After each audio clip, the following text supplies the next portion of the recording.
Hey, I'm Nicole, and welcome to my new minimalist home tour. I live in an 1,850 square foot detached house just outside of the Greater Toronto area.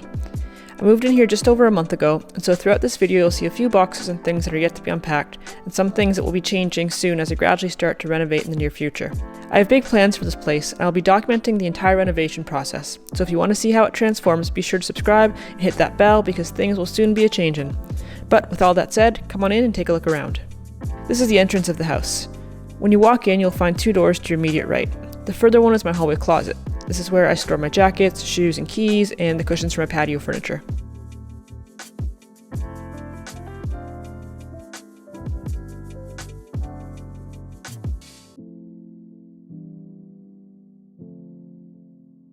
Right next to it is this little office room.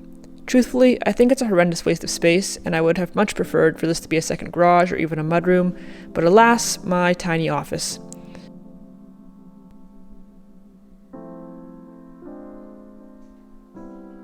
At least it's a good spot to park the RoboVac. Now to the living room. If you saw my previous home tour in my last house, this space will feel familiar to you. For the time being, I have the same couch and coffee table set up and my favorite IKEA Hectare lamp. And for anyone wondering, my Nemos are alive and well. They're currently vacationing at my mom's house. Because I'll be redoing my floors eventually, it just made sense to leave them there for now because this tank definitely can't be moved once it's full. So yes, the fishies are staying with me. And for all you scrubs who abandon your dogs and cats when you move, well, do I need to say the rest? Anyways, speaking of pieces of shit, this thermostat came with the house. It's an Uppbeat and it's way more expensive and complicated than a thermostat should ever be, and it's glitchy as hell.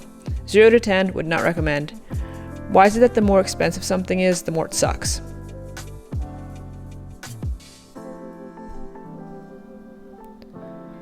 I use that grey felt basket to store my AirPods, MacBook charger, camera, and various dongles so I can work or edit videos from the discomfort of my busted old couch.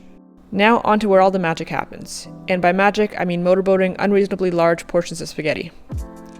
Yeah, that came out as weird as I thought it would. Anyways, here's my kitchen. It's small and very frustrating to work in. Despite the fact that this house is larger than my little townhouse was, the layout is quite bad and the space hasn't been put to good use. The result, in this case, is a kitchen that has half the cabinets and counter space that I'm used to. As someone who hates leaving anything on the counter, it's certainly been an adjustment because there simply isn't enough storage for me to tuck everything neatly into a cabinet. I also don't have a kitchen table nor an overhanging breakfast bar right now, so I tend to resort to awkwardly straddling the corner of this countertop here with my bar stool when I eat. Again, I'll ultimately be redoing this kitchen, extending the cabinetry, and putting a nice island. One day. Oh, and the best feature of all is this awesome wall that stops the fridge door from opening properly.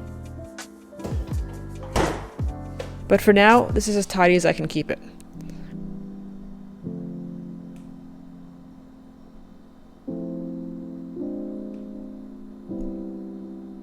Words cannot describe how much I miss my gas stove.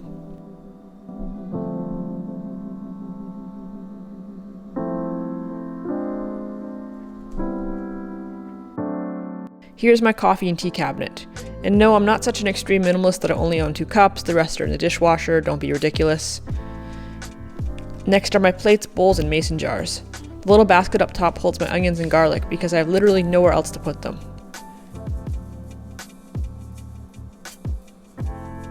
This cabinet serves as my main pantry, which I've tried to no avail to keep tidy.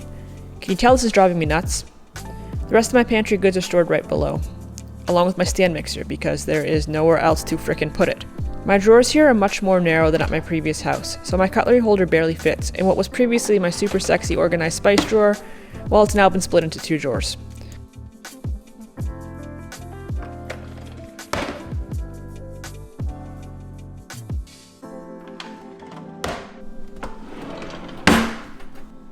Next is my cookware. Pots, pans, cutting boards, all the important things that I can barely reach. And this little cabinet here is so narrow that it's pretty much useless beyond storing my cooking oils and vinegars. Because I need to use every last inch of space here, I use the cupboard above the stove to store Levi's medications and supplements.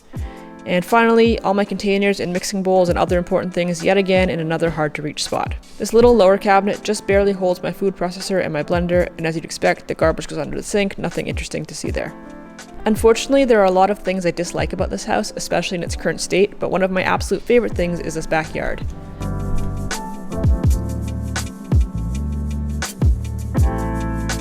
bigger yard with a side access gate was one of the main reasons I wanted to move to a detached house. Gone are the days of carrying the lawnmower through the living room. And Levi loves it too.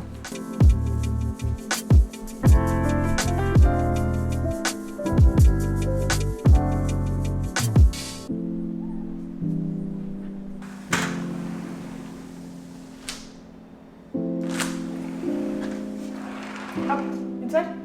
Get your out. Boy, come on. One of the other features that was a big selling point for me in this house was the sunken area. If you recall, the garage door of my old place entered right into the hallway, which was basically also the living room, and so it meant I was constantly tracking dirt in and out. This little sunken area contains the mess, gives me somewhere to leave my shoes, and provides direct access to the bathroom so I can wash my hands as soon as I get home, which I love. And just for old time's sake, this is where I poop, and this is where I wash my hands. You'll notice that there's no toilet paper holder to be found. I still need to install one. I'm assuming that the previous owners of this house simply dragged their asses on the carpet instead of using toilet paper. Alright, that's enough of that. Let's go upstairs. The strange layout continues up here. The stairs are right in the middle of the upstairs level, so they split the space into two sections. I swear the builder must have been smoking crack when he designed this place, but I also must have been when I bought it.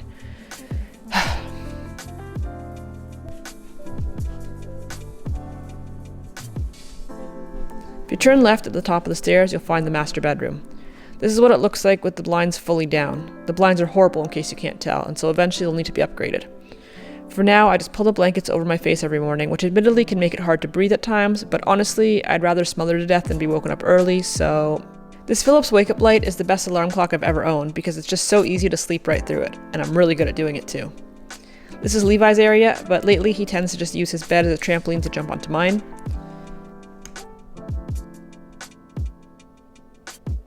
And here's my half-empty walk-in closet because I don't have a lot of clothing.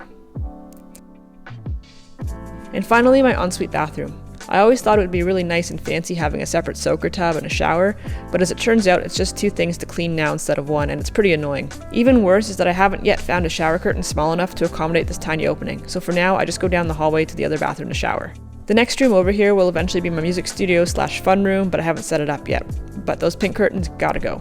Around the other side of the hallway, you'll find a linen closet, which I used to store, well, you guessed it, linens, and some extra cleaning supplies too. Right next door is bedroom number 3.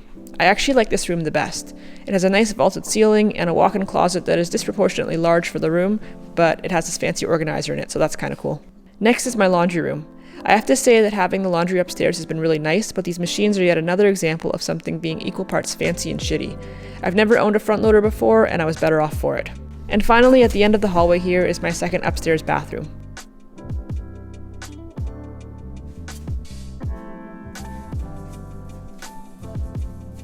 Oh look, another linen closet that nobody asked for, and this one is in the bathroom, because that's totally necessary.